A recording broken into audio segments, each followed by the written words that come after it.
Saya tuh suka dengan hal-hal Tantangan. baru. Oh, Jadi hal baru. ketika di satu tempat kayak gitu tuh mempelajari hal baru yang belum pernah saya lakukan sebelumnya tuh kayak tertantang untuk mengetahui semuanya. Jadi penempatan masih di Jakarta, suami kerja di Kediri dan anak di Tulungagung. Jadi kita bisa meneladani Kartini dari semangatnya.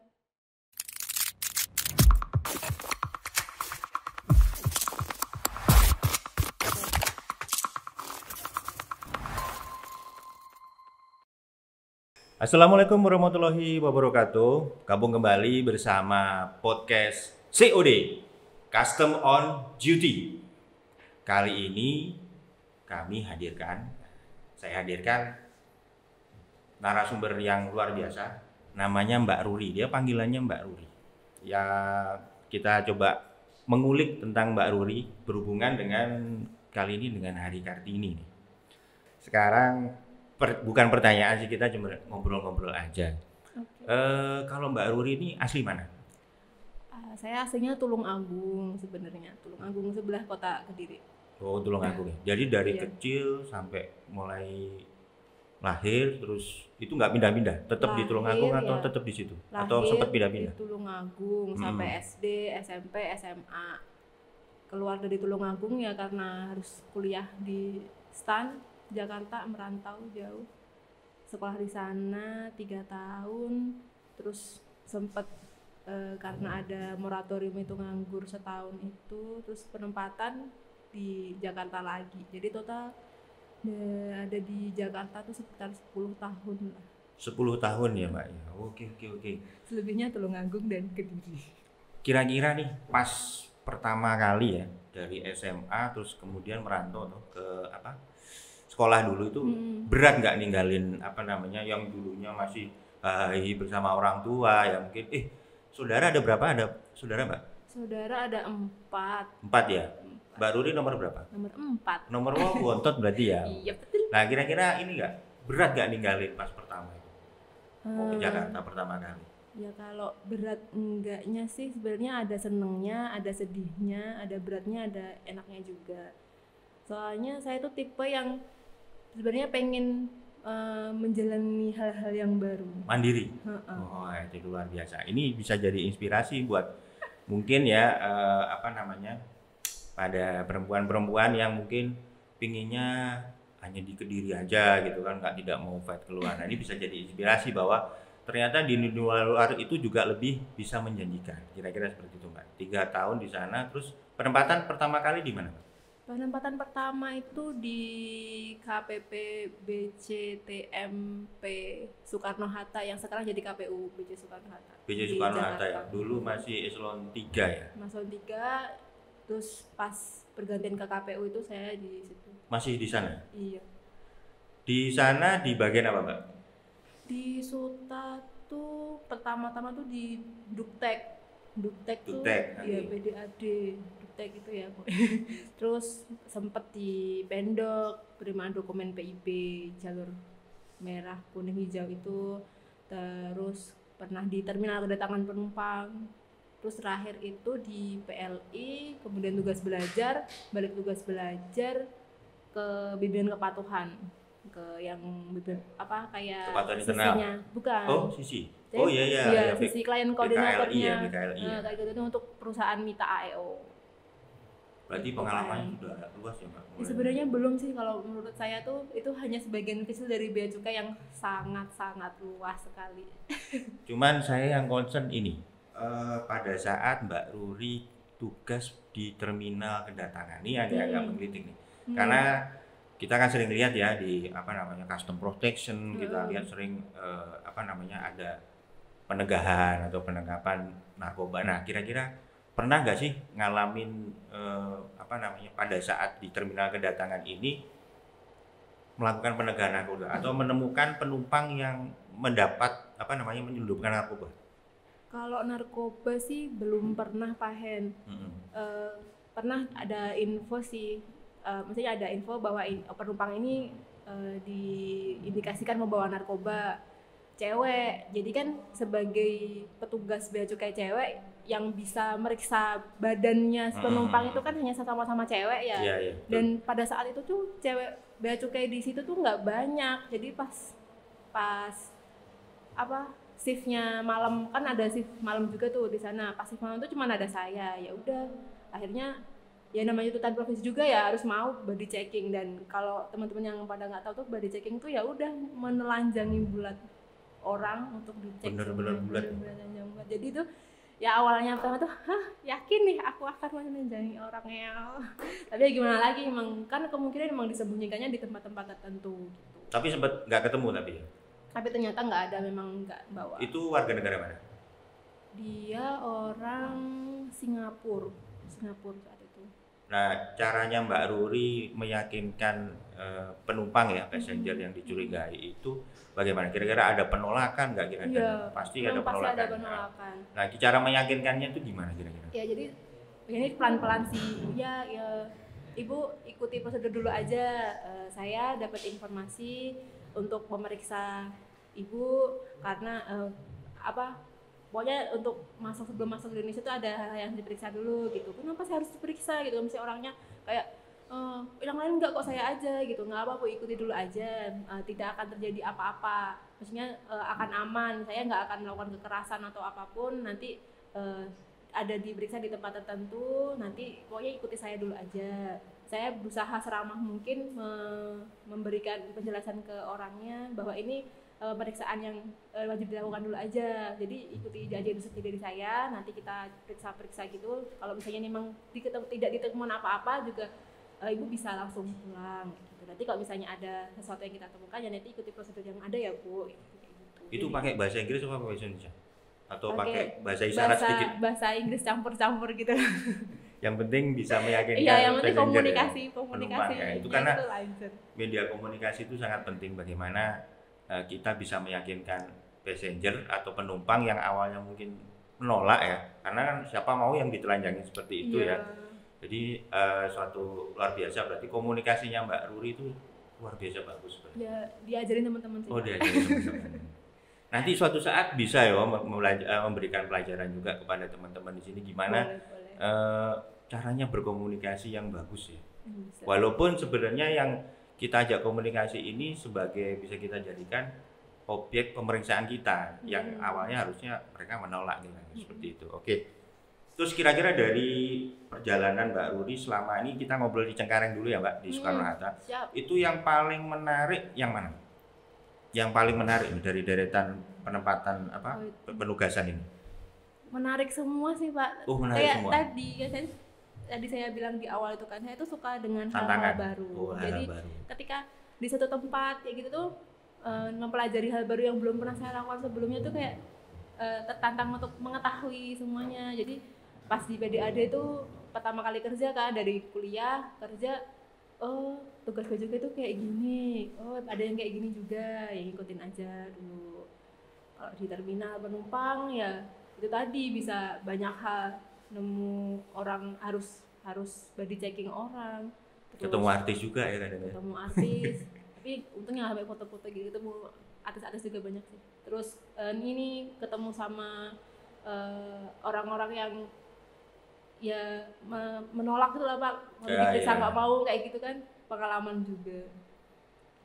Ada nggak pengalaman yang kira-kira nggak menyenangkan ya, misalnya ditolak terus tiba-tiba maaf ya, misalnya ngomongnya agak sedikit kasar kepada kita, itu sebagai aparat bea cukai yang harus melakukan pemeriksaan, pernah nggak mendapatkan perlakuan seperti itu Mbak? Pernah sih, biasanya sama yang bawa barang yang dikenai bea masuk gitu. Jadi orang datang bawa tas itu kan, tas saya ini bea cukai nggak adil, yang kemarin aja bisa lolos sekarang enggak gitulah intinya. Nggak terima lah, orang kan perlu bayar pajak kan, nggak ada yang terima ya gitu. Pokoknya orangnya ngomel-ngomel, disalah-salahin, ini bea cukainya nggak bener gitu yes. Ya masuk telinga kiri keluar telinga kanan gitu aja lah kalau sama penumpang. Lagian juga nggak bakal ketemu lagi besok.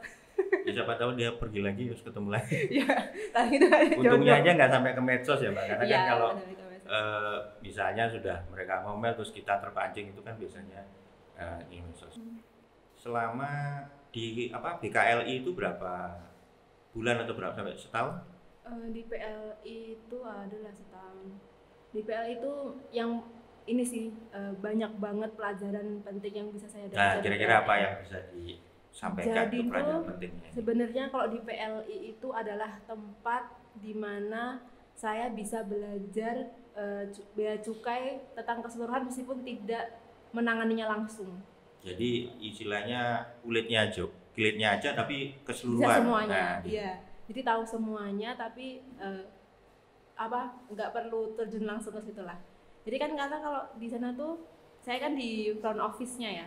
Jadi ketika ada orang mau nanya ekspor, mau nanya impor, mulai dari mau daftar dulu kan masih ada NIK ya, NIK sampai impor barang kiriman kayak gitu tuh nanyanya ke meja saya gitu. Jadi secara nggak langsung saya gimana caranya saya harus tahu dulu sebelum bisa menjawab orang-orang itu. Kemudian di situ tuh ada atasan rekan kerja yang sangat-sangat mensupport kita anak-anak baru yang baru masuk ke PLI itu biar bisa. Jadi meskipun yang penting itu kita diberi kepercayaan dulu. Pokoknya kamu harus siap ada di sini. Yang penting dijawab dulu. Nanti ketika ada yang memang sulit atau tidak bisa dijawab, baru tanya ke belakang. Yang penting secara penampilan di depan kantor bea cukai itu tuh bea cukai tuh udah tahu gitu. Cuman yang penting dijawab dulu, bisa jawaban yang menjawab pertanyaannya si pengguna jasa itu. Baru nanti pokoknya kalau ada apa-apa baru ke belakang nanya-nanya. Yang penting tuh bisa dulu lah punya basic atas segala pertanyaan, kira-kira frequently question-nya apa itu tahu. Berarti aslinya passionnya di PLI ya? Ya passion itu di mana-mana. Jadi tuh di PLI menariknya gitu. Pokoknya kalau kerja sih sebenarnya ya paling enak tuh lingkungan kerja, Pak. Lingkungan kerja tuh kok Pak lagi ya, Kak ya tadi ya. Kak, bukan tadi mau tak kasih kartu kuning sebenarnya. Manggilnya Pak dulu. Mohon maaf gitu. Jadi lingkungan kerja tuh penting banget lah untuk kebahagiaan. Kan sebenarnya Pak kayak kata Pak kepala kantor juga kan. Kita kantor untuk bahagia. Kalau lingkungannya oke. Satu lagi seluruh pegawai bea cukai adalah humas. Oh iya humas, bener. Jadi harus ditanya apapun ya memang harus bisa paling tidak secara kulitnya aja tugasnya bea cukai itu apa sih kan gitu. Oke, setelah dari situ baru pindah ke Kediri. Iya, sebenarnya sebelum pindah ke Kediri itu ada hal yang paling menyedihkan dulu sih. Nah, ini harus diceritakan ini. Apa kira-kira, Mbak? Jadi itu pas saya terakhir di Cengkareng itu tuh statusnya kan udah menikah, sudah punya anak satu. Oke, menikahnya tahun berapa nih? Menikah tuh tahun berapa sih? 2015.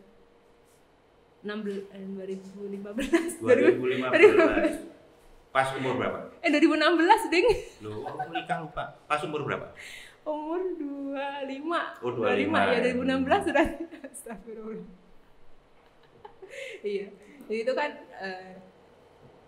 jadi itu pengennya bisa kerja di mana aja sama keluarga terus gitu ya. Tapi ternyata saat itu penempatan masih di Jakarta, suami kerja di Kediri dan anak di Tulungagung.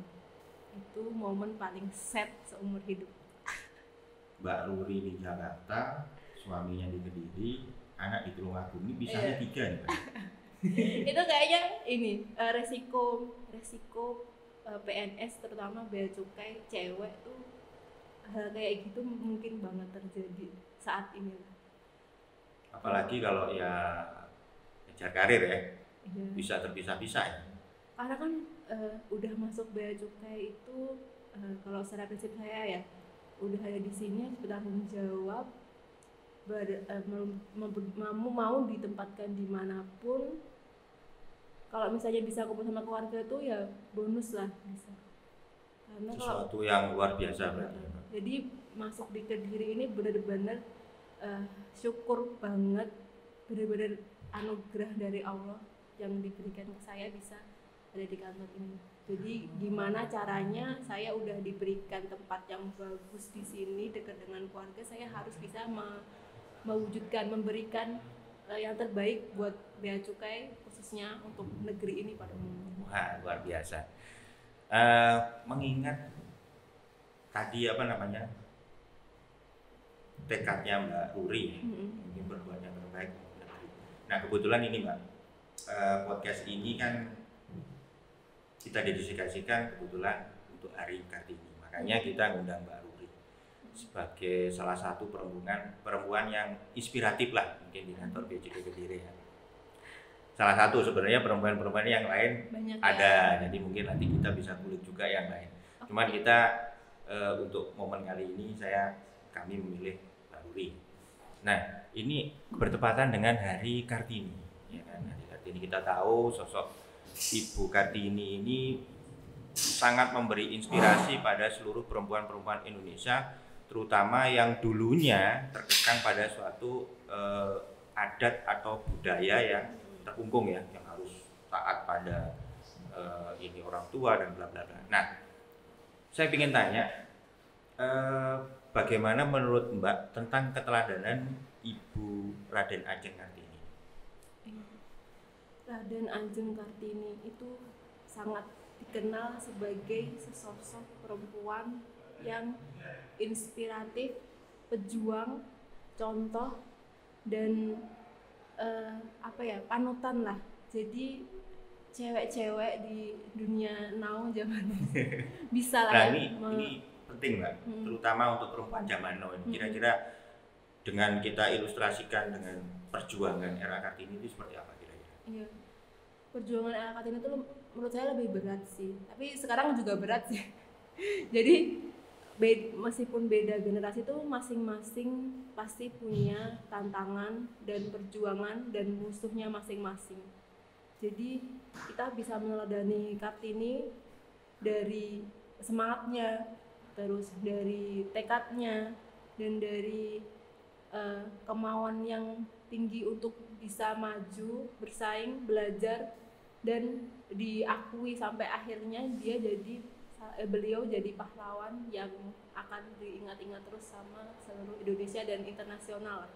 Kan terkenal juga tuh, kalian sampai internasional juga. Oh kan? Iya, terus ini nih, jadi saya tanya ya, kalau nanti dapat tahu jawabannya, kita dari kru podcast dapat souvenir. Aduh, apa nih pertanyaannya?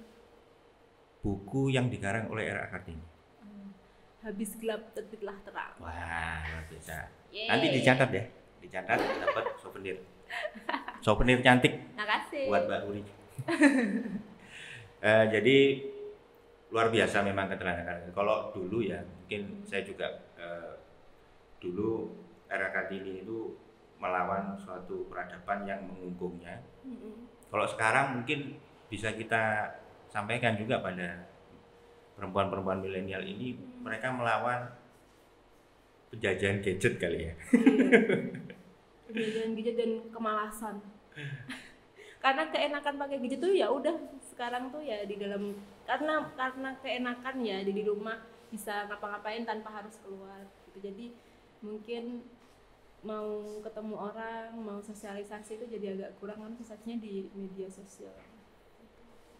Nah, sekarang saya mau tanya lagi dengan kehidupan sekarang kan sudah kumpul keluarga ya, kumpul tiap hari bolak-balik, kumpul dengan suami dan juga dengan anak, itu sangat hal yang luar biasa. Pernah nggak sih merasa gitu, aku kan seorang perempuan ya, terus aku juga bekerja. Pernah nggak sih merasa aku kan punya ini sendiri gitu, atau maksudnya punya aku sendiri? Kan biasanya perempuan yang bekerja ini punya ego yang lebih tinggi daripada perempuan yang mungkin di rumahnya itu tidak bisa. Pernah nggak sih punya rasa seperti itu? Ini sih balik ke orangnya sih ya. Ya makanya saya tanyakan ke Mbak Ruri. Kalau saya sih karena sekarang statusnya sebagai seorang istri ya. Ya, istri, kalau ibu. dalam Islam gitu, istri harus nurut sama suami. Jadi memang ada yang bilang kalau gajinya istri punya istri sendiri, kalau punya suami bagi-bagi. Nah, kalau di saya yang penting saya bisa mengatur keuangan keluarga saya aja sih. Apa perlu dibeberkan di sini nih gimana cara ngitungnya nih? Panjang nanti Mbak. Iya. Ya intinya kan tidak lupa kodrat sebagai ibu dari anak-anak dan istri dari seorang suami ya Mbak ya. Iya. Nah, itu bisa dicatat itu. Jadi nanti jangan sampai kalau sudah bekerja terus egonya tinggi, wah kan aku udah punya ini sendiri. Takutnya kan seperti itu. Janganlah. Nah, kita kembali ke Mbak Ruri. kira-kira nih ke depan Mbak, apa yang Mbak rencanakan supaya perempuan-perempuan Indonesia ini tetap bisa maju, tetapi tidak melupakan kodratnya sebagai seorang wanita. Wanita dalam arti kata nanti mereka juga akan menikah, mereka juga akan jadi ibu, mereka juga akan jadi istri. Kira-kira gimana? Apa yang ingin Mbak sampaikan? Kira-kira seperti itu. Menurut saya yang paling penting itu sebagai wanita bekerja, kita harus bisa membagi waktu banget, tahu waktu dimana menjadi seorang istri dan seorang ibu, dan waktu menjadi seorang pekerja atau di bea cukai nih ya, cukai. Jadi jangan sampai berat sebelah. Jadi meskipun kita bekerja, jangan sampai melupakan keluarga. Ketika di keluarga jangan sampai pekerjaan itu jadi dikesampingkan. Jadi harus profesional, tetap bekerja. Harus seimbang. Ya. Harus tetap seimbang. Jadi ya contohnya pokoknya tetap dekat dengan anak dan suami dan keluarga, tapi di kantor itu juga tetap bisa memberikan yang terbaik untuk institusi. Jangan ele-elean karena kan cewek jadi lemah gitu lah. Kalau di bea cukai kan di Kementerian Keuangan udah ada PUG ya, pengaruh kesamaan gender kayak gitu. Seharusnya wanita yang bekerja itu juga bisa berjuang, berprestasi di pekerjaannya. Luar biasa. Oh ya, kita itu adalah salah satu ini Mbak Ruri. Saya akan punya pertanyaan. Mbak Ruri harus jawab dengan cepat. Nggak boleh lama-lama. Oke, ya. Siap ya, fokus. Siap. Pilih karir atau keluarga? Dua-duanya. Nggak bisa salah nggak satu. Boleh. Iya. Kenapa harus salah satu? Aku pernah dengar ini. Gimana? Najwa Shihab. Ketika di podcast Enggak, ini makanya juga. kenapa pilih dua-duanya? Makanya saya ingin tahu alasannya. Ini closing ya, Mbak? Closing ya? Oh ya kan. Karena itu tadi perempuan itu sekarang sudah bisa multitasking. Jadi sebagai istri bisa, sebagai ibu bisa, sebagai wanita bekerja juga bisa. Jadi jangan sampai misah-misahkan. Kalau dipisah-misahkan jadi nggak bisa seimbang jadinya. Oke, luar biasa Mbak Ruri. Semoga podcast ini bisa memberi inspirasi ya kepada perempuan-perempuan di kantor Bea Cukai Kediri, dan juga mungkin perempuan atau cewek-cewek yang bisa nonton podcast ini. Jadi bisa memberikan nilai tambah ya dari seorang Mbak Ruri yang sangat inspiratif. Amin. Oke Mbak, kita closing dulu. Jangan lupa sapa salam COD, Custom of Duty. Wassalamualaikum warahmatullahi wabarakatuh.